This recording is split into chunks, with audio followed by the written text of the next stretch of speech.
Hello साथियों, नमस्कार। आज आप हमारे साथ इस वीडियो के माध्यम से सीखेंगे कक्षा 10वीं का रसायन शास्त्र पार्ट 1 जो रासायनिक अभिक्रिया एवं समीकरण है। तो आज हम इसको डिस्कस करने वाले हैं, जो इसमें केवल सब्जेक्टिव और इम्पोर्टेंट क्वेश्चन को ही डिस्कस किए जाएंगे। तो आप इसे अंत तक ज़रूर देखें और इसको बिना स्किप किए हुए देखें। सारे क्वेश्चन बहुत इंपॉर्टेंट हैं, डायरेक्ट आपको सवाल देखने को मिलेंगे। तो आइए शुरू करते हैं। आपका पहला सवाल है कि रासायनिक अभिक्रिया किसको कहते हैं। रासायनिक अभिक्रिया दो या दो से अधिक पदार्थ मिलकर के जब एक से अधिक पदार्थ का निर्माण करते हैं। जैसे कि आप दैनिक जीवन में ही देखते होंगे कि दूध रहता है और दूध में दही मिला देने से वो क्या बन जाता है, दूध में उसमें जो जोरन होता है वो मिला देते हैं तो उसमें दही का निर्माण हो जाता है। तो ये क्या है, रासायनिक अभिक्रिया ही है जो हम अपने दैनिक जीवन में देखते हैं। जैसे भोजन का पचना, ये क्या है, रासायनिक अभिक्रिया है। तो इसका जवाब किस तरह से लिखेंगे कि दो या दो से अधिक पदार्थ मिलकर के एक नए गुणधर्म वाले पदार्थ का निर्माण करता है। तो हम उसे क्या कहते हैं, रासायनिक अभिक्रिया कहते हैं। दो या दो से अधिक पदार्थ मिलकर के एक से अधिक नए गुणधर्म वाले पदार्थ का निर्माण करता है तो उसे रासायनिक अभिक्रिया कहते हैं। जैसे में हाइड्रोजन और ऑक्सीजन मिलकर करके जल का निर्माण होता है। हाइड्रोजन का दो अणु और ऑक्सीजन का एक अणु मिलकर करके जल का निर्माण होता है। तो ये यहाँ तक रासायनिक अभिक्रिया को आप लिखेंगे। अभिक्रिया में जो पदार्थ भाग लेते हैं उसे अभिकारक कहते हैं। तो ये दोनों जो है, हाइड्रोजन और ऑक्सीजन, ये अभिकारक है। इसे अंग्रेजी में रिएक्टेंट कहते हैं। तो ये अभिकारक हो गया। और जो नए पदार्थ का निर्माण करता है उसे प्रतिफल कहते हैं। तो ये आपका प्रतिफल है, प्रोडक्ट। आपको ये ध्यान रखना है। अगला सवाल देखते हैं, अभिकारक और उत्पाद किसको कहते हैं। तो अभी हमने सीखा कि अभिक्रिया में जो पदार्थ भाग लेता है, ऐसे पदार्थ जो रासायनिक अभिक्रिया में भाग लेता है उसे अभिकारक कहते हैं, याद रखना है। और प्रतिफल किसको कहते हैं, या उत्पाद भी हिंदी में कहते हैं। तो जो रासायनिक अभिक्रिया में पदार्थ भाग ले रहा है उसे तो अभिकारक कहेंगे, लेकिन जिसका निर्माण होगा, जो निर्माण हो रहा है उसे प्रतिफल कहते हैं। जैसे हाइड्रोजन और ऑक्सीजन ये अभिकारक, जबकि जिसका निर्माण होगा वो प्रतिफल कहलाएगा। तो यहाँ इसमें प्रतिफल है। अभिकारक और प्रतिफल को तीर के चिन्ह से हम दिखाते हैं। तो उत्पाद किसको कहते हैं, उत्पाद कहते हैं ऐसे पदार्थ जिनका निर्माण रासायनिक अभिक्रिया के बाद होता है, उसे हम प्रोडक्ट कहते हैं या उत्पाद कहते हैं। इसका ये बात आपको ध्यान रखना है, इसको उत्पाद कहते हैं। आगे बढ़ते हैं और लिखा है रासायनिक अभिक्रिया किसको कहते हैं, ये बताना है कि रासायनिक अभिक्रिया कहते हैं किसको कहते हैं। रासायनिक अभिक्रिया में भाग लेने वाले अभिकारक और जो उत्पादक होता है उसको सूत्र एवं संकेत के द्वारा एक समीकरण के रूप में व्यक्त किया जाता है। समीकरण के रूप में व्यक्त करते हैं तो हम उसे रासायनिक समीकरण कहते हैं। रासायनिक अभिक्रिया में जो पदार्थ भाग लेते हैं, भाग लेने वाले अभिकारक और उत्पादों को सूत्र एवं संकेतों के रूप में व्यक्त किया जाना ही समीकरण कहलाता है। जैसे में हाइड्रोजन एवं ऑक्सीजन मिलकर के जल का निर्माण करता है। हाइड्रोजन का संकेत होता है H। तो आपको ये ध्यान रखना, हाइड्रोजन का परमाणु संख्या 1 होता है, नाइट्रोजन का परमाणु संख्या 2 होता है, ऑक्सीजन का परमाणु संख्या 8 होता है और लोहा का 26 होता है, एक फेरस। तो ये आपको ये बात को ध्यान रखना है। आगे बढ़ते हैं, संयोजन अभिक्रिया और वियोजन अभिक्रिया किसको कहते हैं। तो संयोजन अभिक्रिया क्या है ये समझते हैं। संयोजन अभिक्रिया किसको कहते हैं। संयोजन अभिक्रिया वैसी रासायनिक अभिक्रिया जिसमें दो या दो से अधिक अभिकारक मिलकर के एक उत्पाद का निर्माण करता है तो उसे संयोजन अभिक्रिया कहते हैं। जैसे में ये सिल्वर है Ag, चांदी है अर्जेंटम और क्लोरीन। सिल्वर और क्लोरीन मिलकर के एकल उत्पाद का निर्माण कर रहा है तो हम इसे संयोजन अभिक्रिया कहते हैं। दोनों जुड़ गया तो इसे संयोजन कहेंगे। सिल्वर और क्लोरीन मिलकर के सिल्वर क्लोराइड का निर्माण करता है तो ये हो जाएगा सिल्वर क्लोराइड, अर्थात संयोजन अभिक्रिया। वैसी रासायनिक अभिक्रिया जिसमें दो या दो से अधिक अभिकारक मिलकर के एक एकल उत्पाद का निर्माण करता है, उसे संयोजन अभिक्रिया कहते हैं। तो ये आपको ध्यान रखना है, संयोजन अभिक्रिया। आगे है वियोजन अभिक्रिया किसको कहते हैं? तो वियोजन अभिक्रिया कहते हैं वैसी रासायनिक अभिक्रिया जिसमें अभिकारक टूटकर दो या दो से अधिक उत्पाद में बदल जाता है, उसे वियोजन अभिक्रिया कहते हैं। वियोजन अभिक्रिया में क्या होगा कि हाइड्रोजन है, जब इसको हम गर्म करेंगे तो ये हाइड्रोजन और ऑक्सीजन में टूट जाएगा, तो इसको कहते हैं वियोजन अभिक्रिया। हाइड्रोजन में हाइड्रोजन और ऑक्सीजन एक ही था जल में, लेकिन इसको अलग कर दिए तो ये हो जाएगा ऑक्सीजन और हाइड्रोजन में अलग हो गया, तो इसी को हम कहते हैं वियोजन अभिक्रिया। अलग हो जाना वियोजन अभिक्रिया कहलाता है। आगे समझते हैं प्रतिस्थापन अभिक्रिया किसको कहते हैं? प्रतिस्थापन अभिक्रिया वह अभिक्रिया है जिसमें अभिकारक पदार्थ अपने से कम अभिक्रियाशील धातु को, वह रासायनिक अभिक्रिया जिसमें पदार्थ अपने से कम अभिक्रियाशील पदार्थ को विस्थापित कर देता है, उसे प्रतिस्थापन अभिक्रिया कहते हैं। जैसे में कॉपर सल्फेट का ये विलयन है, कॉपर सल्फेट का विलयन में जब लोहे की कील डाला जाता है, जब कॉपर सल्फेट के विलयन में हम कील डालेंगे लोहा का, तो क्या हो जाएगा, लोहा का कील डालेंगे तो ये कॉपर सल्फेट बन जाएगा फेरस सल्फेट, और उससे कॉपर विस्थापित हो जाएगा। इससे ये भी पता चलता है कि कॉपर से अधिक क्रियाशील है, कॉपर फेरस से अधिक क्रियाशील है, ये बात आपको ध्यान रखना है। आगे समझते हैं उदासीनीकरण अभिक्रिया किसको कहते हैं? उदासीनीकरण अभिक्रिया वैसी रासायनिक अभिक्रिया जिसमें अम्ल और भस्म, आपको हम बता दें अम्ल भस्म का भी क्लास होगा, तो आप हमारे साथ बने रहें। तो अम्ल भस्म उसको कहते हैं, अम्ल जिसमें जो स्वाद में खट्टा लगता है उसे हम अम्ल कहते हैं। तो ये अम्ल और एक भस्म के साथ जब अभिक्रिया कर करके करता है तो वह लवण और जल का निर्माण करता है। वैसी रासायनिक अभिक्रिया जिसमें किसी भस्म के साथ अभिक्रिया करके लवण और जल का निर्माण होता है, तो हम उसे उदासीनीकरण अभिक्रिया कहते हैं। वैसी रासायनिक अभिक्रिया जिसमें अम्ल के साथ अभिक्रिया करके लवण तथा जल का निर्माण करता है, उसे उदासीनीकरण अभिक्रिया कहते हैं। ये बात आपको ध्यान रखना है।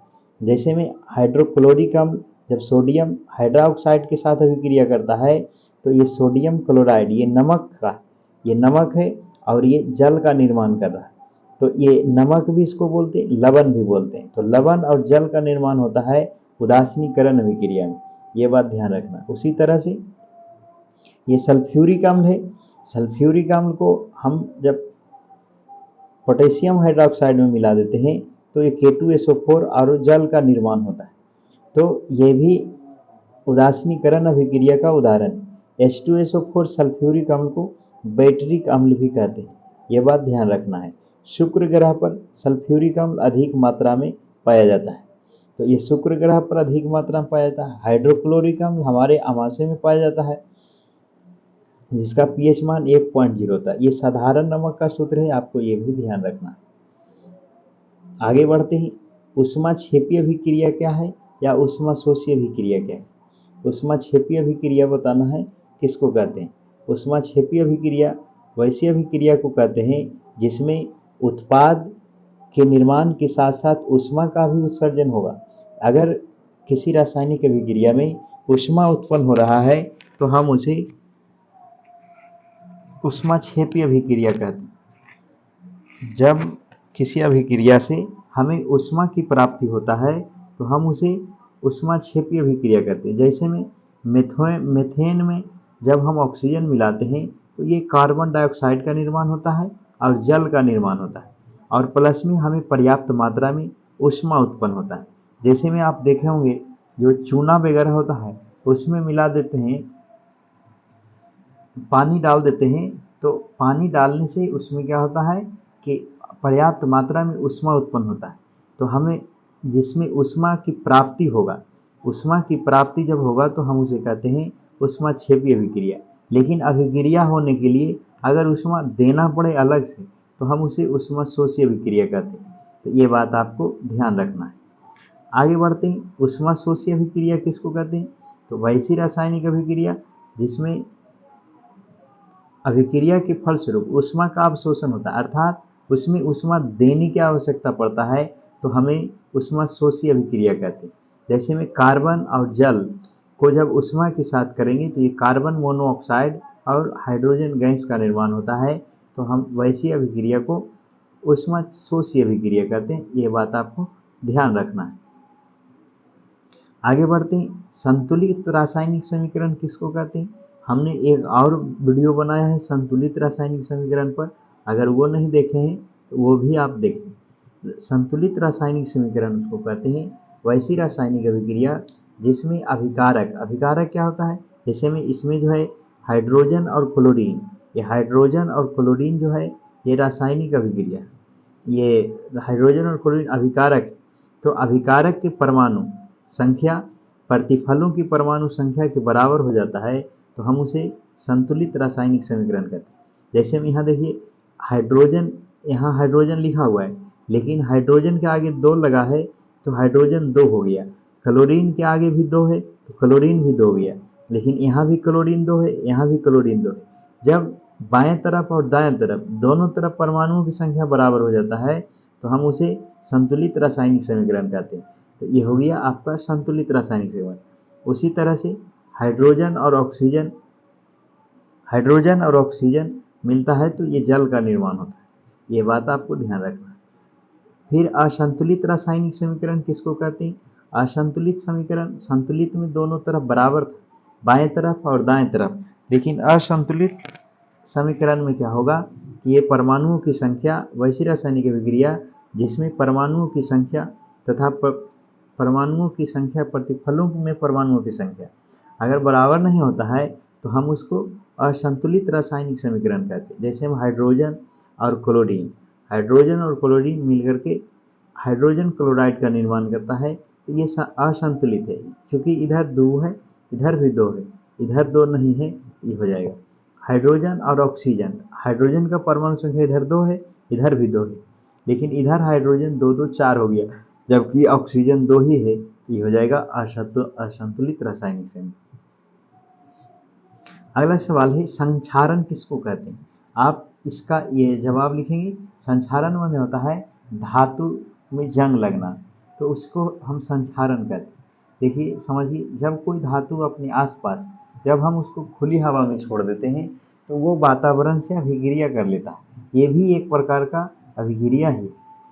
तो जब हम उसको आपस में छोड़ देते हैं धातु को बहुत दिन तक, तो वह अम्ल, नमी इत्यादि से अभिक्रिया कर लेता है और संक्षारित हो जाता है, अर्थात उस पर जंग लग जाता है। तो जंग लग जाता है, इसी को हम क्या कहते हैं? संक्षारण कहते हैं।